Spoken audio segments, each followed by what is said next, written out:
এজন্য কালামুল্লাহ মাজিদে বিশ্বনবীর সর্বপ্রথম যে পরিচয়টা পাওয়া যায়, কোরআন আমাদের সামনে আমাদের নবীর পরিচয় করিয়ে দিচ্ছেন। মুহাম্মাদুর রাসূলুল্লাহ ওয়াল্লাযীনা মাআহু আশিদ্দাউ আলাল কুফফারি রুহামাউ বাইনাহুম। কোরআন সর্বপ্রথম বিশ্বনবীর পরিচয় আমাদের সামনে তুলে ধরলেন আর বলল, কোরআন আমাদেরকে জানিয়ে দিল আমাদের প্রিয় নবীর প্রথম টাইটেল হলো তিনি হলেন রাসূলুল্লাহ সাল্লাল্লাহু আলাইহি ওয়াসাল্লাম। তাহলে আল্লাহর হাবিব সাল্লাল্লাহু আলাইহি ওয়াসাল্লামের প্রথম পরিচয় রাসূলুল্লাহ। আওয়াজ করে বলেন তো, প্রথম পরিচয় কি? রাসূলুল্লাহ।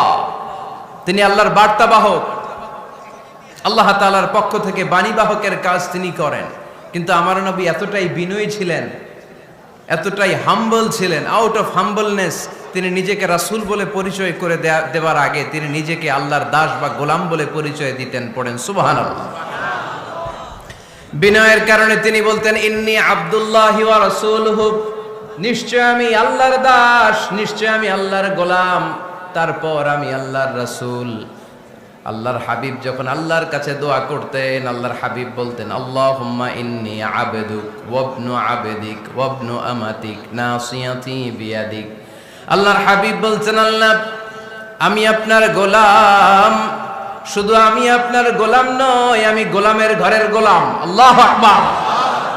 আমার বাবা আব্দুল্লাহ আপনার গোলাম, আমার দাদা আব্দুল মুত্তালিব আপনার গোলাম, আমার দাদার বাবা তিনিও আপনার গোলাম, আমার মা হলো আপনার বান্দি। সুবহানাল্লাহ পড়েন। তাহলে তিনি রাসূল হওয়ার পরেও তিনি নিজেকে গোলাম বলে পরিচয় দিতেন, দাস বলে পরিচয় দিতেন।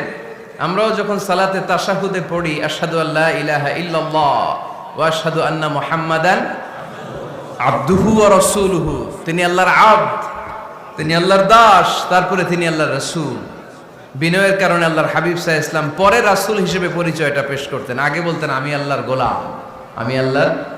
তিনি দোয়া করতেন, আল্লাহ আমি আপনার গোলাম, গোলামের ঘরের গোলাম, বান্দির ঘরের গোলাম। আল্লাহ আমার মাথার চুলের ঝুঁটি আপনার হাতের মুঠোয়, আপনি যেদিকে টান দিবেন আমি ওদিকে যেতে বাধ্য। আপনি ডানে টানলে আমি ডানে যাই, আপনি বায়ে টানলে আমি বায়ে যাই, যেখানে নেবেন আমি ওখানেই যেতে বাধ্য। ঠিক কি না?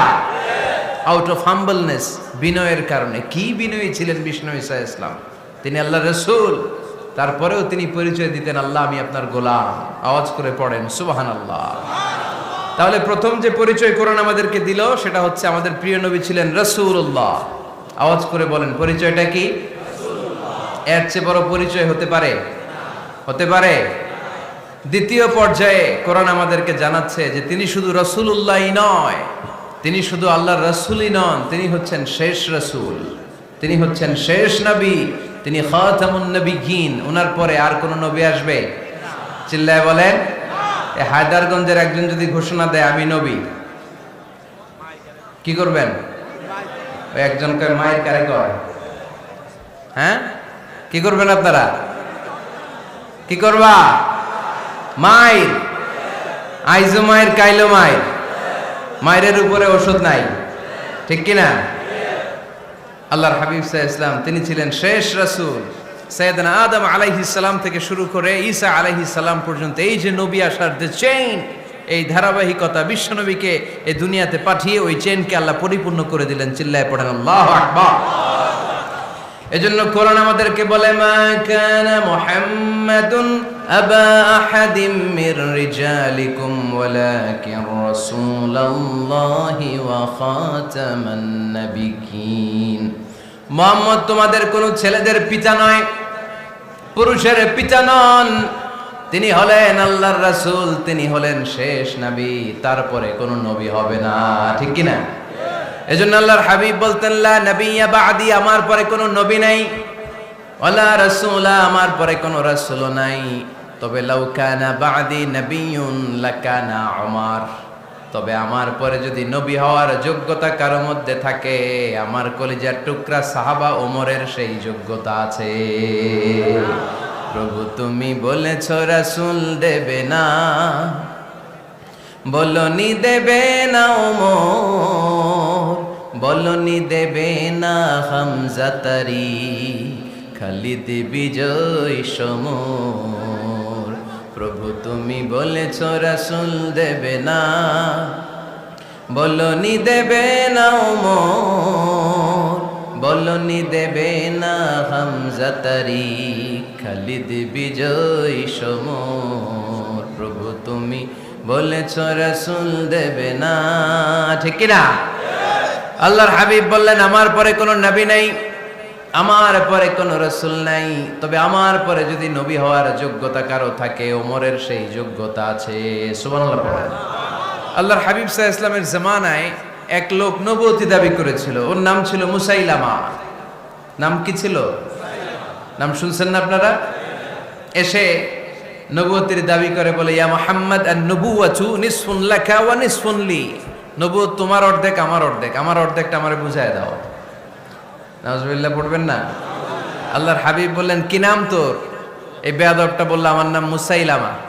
আল্লাহর হাবিব বললেন আজ থেকে তুই শুধু মুসাইলামা নয়, আজ থেকে তুই মুসাইলামাতুল কাযযাব, মিথ্যাবাদী ভণ্ড মুসাইলামা, ঠিক কি না? এই বেয়াদবটা বিশ্বনবীকে কপি করত। আমার নবী যেমন যেমন করতেন ও তেমন তেমন করত। আল্লাহর হাবিব সাল্লাল্লাহু আলাইহি ওয়াসাল্লাম মদিনার নবজাতক শিশুদের মাথায় হাত বুলিয়ে দিলে বাচ্চাদের মাথার চুল বড় হয়ে যেত।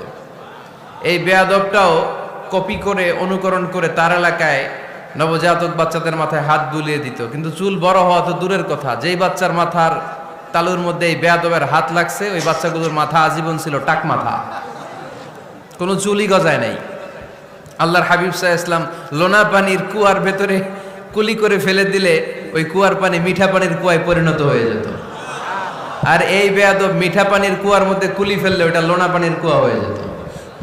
আল্লাহর হাবিব সাল্লাল্লাহু আলাইহি ওয়াসাল্লাম দোয়া পড়ে গাছের মধ্যে ফু দিলে গাছের ফলনে বাম্পার ফলন হতো, আর এই বেয়াদব কোন গাছের মধ্যে ধরলে মুহূর্তের মধ্যে ওই গাছ মরে যেত। তার মানে নবীর সাথে বেয়াদবি করেছে, ঠিক কি না? আল্লাহর হাবিব সাল্লাল্লাহু আলাইহি ওয়াসাল্লামের পরে আর কোন নবী আছে? মির্জা গোলাম আহমদ কাদিয়ানী নাম শুনছেন? শোনেন নাই? কে কে হাত তোলেন তো। সবাই শুনছেন? এই বেয়াদবটাও কাদিয়ান এলাকার লোক, সেও নবুয়তির দাবি করেছিল, কিন্তু তার পরিণাম ভালো হয় নাই, ঠিক কিনা? নবীরা পবিত্র, নবীরা যেই জায়গাটায় মারা যায় ওই জায়গাটাও পবিত্র, কিন্তু এই বেয়াদবটা মারা গেছে টয়লেটের ভিতরে, টয়লেটের টাঙ্কি ভেঙে পায়খানার গোডাউনের ভেতরে পড়ছে। পায়খানা খাইতে খাইতে পেটটা হয়ে গেছে এত বড়, মেথর এনে শিকল দিয়ে বেঁধে টেনে হিচড়ে একে উপরে ওঠানো লাগছে। এগুলো প্রমাণ করে আল্লাহর হাবিব সাল্লাল্লাহু আলাইহি ওয়াসাল্লামের পরে কেউ যদি নবুয়তির দাবি করে তার পরিণাম ভালো হয় না। চিল্লায় বলেন ঠিক কিনা? এজন্য সহিহ মুসলিমের বর্ণনা, আল্লাহর নবী বললেন মাসালি ওয়া মাসালুল আমবিয়াই মিন ক্বাবলি কামাসালি রাজুলিন বানা বাইতান। আমার দৃষ্টান্ত আর আমার আগের নবীদের দৃষ্টান্ত ওই ব্যক্তির মতো যেই ব্যক্তি একটা ঘর বানিয়েছে। কি বানিয়েছে? খেয়াল করে শুনবেন। আল্লাহর হাবিব বললেন আমার দৃষ্টান্ত আর আগের সব নবীদের দৃষ্টান্ত হচ্ছে ওই ব্যক্তির মতো যে ব্যক্তি একটা ঘর বানিয়েছে, যে ঘরটা অনেক সুন্দর করে সে ডিজাইন করেছে। ঘরের ডানে বায়ে উপরে নিচে সামনে পেছনে এত সুন্দর ডিজাইন, নিখুঁত, খুঁত ধরার মতো কোনো জায়গা নাই। লোকজন এসে যারাই ঘরটা দেখে সবাই বলে বাহ বাহ, কি বলে, এত সুন্দর ঘর আমরা দেখি নাই। তবে একটা জায়গায় একটা ভুল ছিল, একটা জায়গায় একটা খুঁত ছিল। ঘরের একটা ওয়ালে ইটের গাঁথুনির জায়গাটাতে এক জায়গায় একটা ইটা কম ছিল। কি কম ছিল? ইটা কম ছিল। সবাই বললো তোমার ঘরটা অনেক সুন্দর, এক জায়গায় একটু সমস্যা, দেয়ালের গাঁথুনিতে একটা ইটা নাই। বিশ্বনবী সাল্লাল্লাহু আলাইহি সাল্লাম বলেন ফাআনাল লাবিনা ওয়া আনা খাতামুন নাবিয়িন, আমি হচ্ছি সেই ইটা। আমাকে যখন আল্লাহ তাআলা ওই জায়গায় গ্যাপ পূরণের জন্য রেখে দিল, গোটা বিশ্বটা উজালা হয়ে গেল,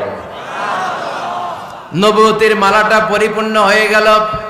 ফাআনাল লাবিনা ওয়া আনা খাতামুন নাবিয়িন, আমি হলাম সেই ইটা। আমাকে যখন আল্লাহ তাআলা দুনিয়ায় পাঠালেন, গোটা দুনিয়াটারে আলোকিত করে দিল কে? এরা হতে হেলে দুলে নুরানি তনু ওকে আসে হায়, সারা দুনিয়ার হেরে মেরে পর্দা খুলে খুলে যায়।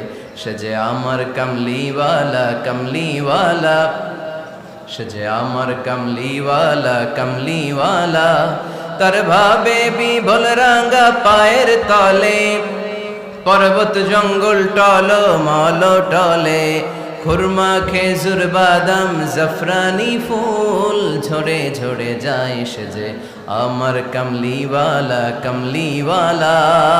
সুবহানাল্লাহ পড়েন। এজন্য আল্লাহর হাবিব বলতেন, আমি শেষ নবী, আমি শেষ রাসূল, আমার পরে কোনো রাসূল নাই, আমি হলাম খাতামুন নবিয়্যিন। সুবহানাল্লাহ পড়েন। তাহলে কোরআন সর্বপ্রথম আল্লাহর হাবিবের যে পরিচয়টা দিল সেটা হচ্ছে আল্লাহর হাবিব হচ্ছেন রাসূলুল্লাহ। আওয়াজ করে বলেন তো তিনি কি ছিলেন? আল্লাহ রাসূল ছিলেন। দ্বিতীয় যে পরিচয়টা কোরআন আমাদেরকে দেয় সেটা হচ্ছে তিনি যেন তেন রাসূল নন।